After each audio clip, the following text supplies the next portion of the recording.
মিশরে শাম আল শেখ শহরে গাদা নিয়ে একটা শান্তি চুক্তি সম্মেলন হয়েছিল। সেই সম্মেলনের নেতৃত্ব দিয়েছেন ডোনাল্ড ট্রাম্প।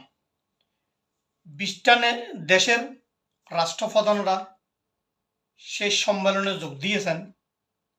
ভারতের প্রধানমন্ত্রীকেও আমন্ত্রণ জানিয়েছিলেন, কিন্তু ভারতের প্রধানমন্ত্রী সেই সম্মেলনে যোগ দেননি।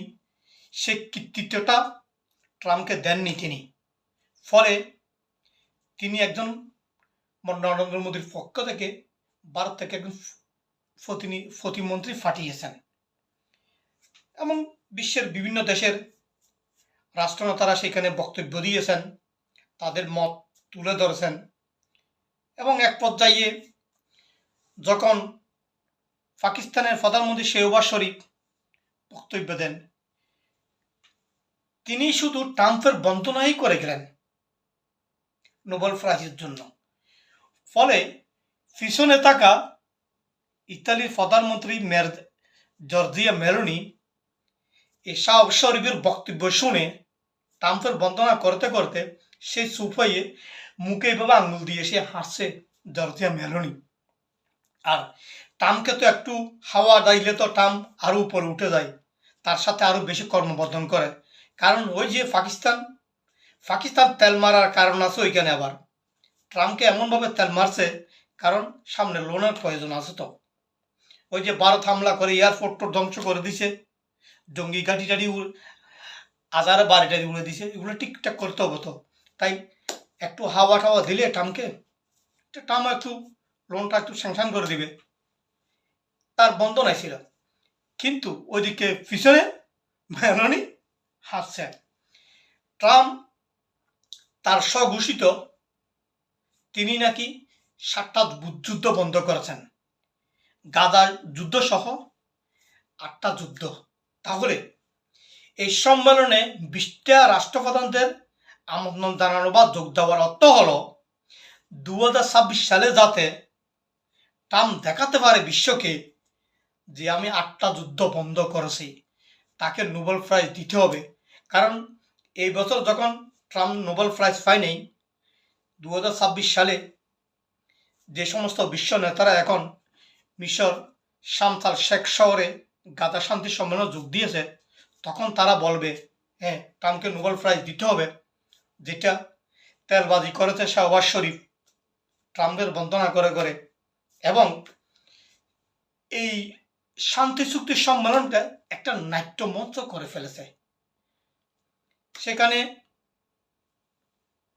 তুরস্কের প্রেসিডেন্ট এরদোয়ান ইতালির প্রধানমন্ত্রী জর্জিয়া মেলোনিকে বলতে আপনি সিগারেট পান করা বন্ধ করে দেন। তাহলে এটা কি বিশ্বমঞ্চে কি বলা উচিত একজন আরেকজন দেশের রাষ্ট্রপ্রধানকে? তারপরও কিন্তু ট্রাম্প যখন বক্তব্য দেয়, আবার জর্জিয়া মেলোনিকে সুন্দরী বলে আখ্যায়িত করেছেন। কারণ এই মিশরের যে শান্তি সম্মেলনে সেখানে 20টা দেশের রাষ্ট্রপ্রধানের মধ্যে শুধু মহিলা রাষ্ট্রপ্রধান ছিলেন একমাত্র জর্জিয়া মেলোনি। এই জর্জিয়া মেলোনিকেও তিনি ছাড় দেননি ট্রাম্প, তার রূপের প্রশংসা করেছেন। তাহলে এটা কি রূপের প্রশংসা?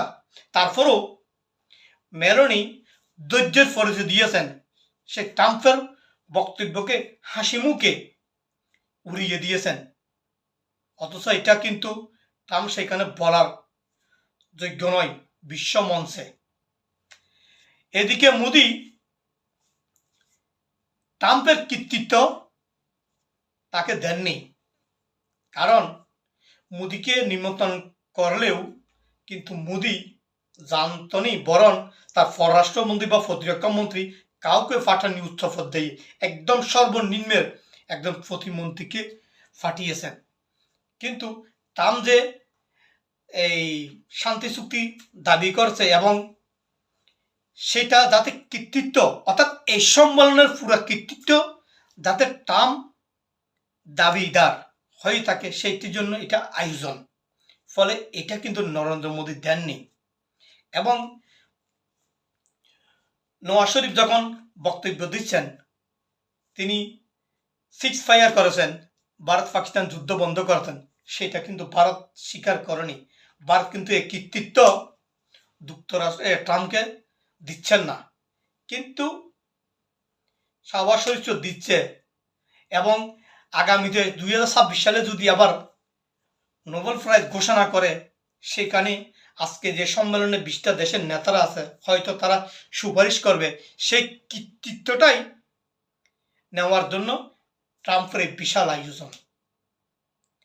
কারণ এদিকে ট্রাম্প ভারতের তো পিছনে চুরি মেরে দিছে, 50% ট্যারিফ আরোপ করে।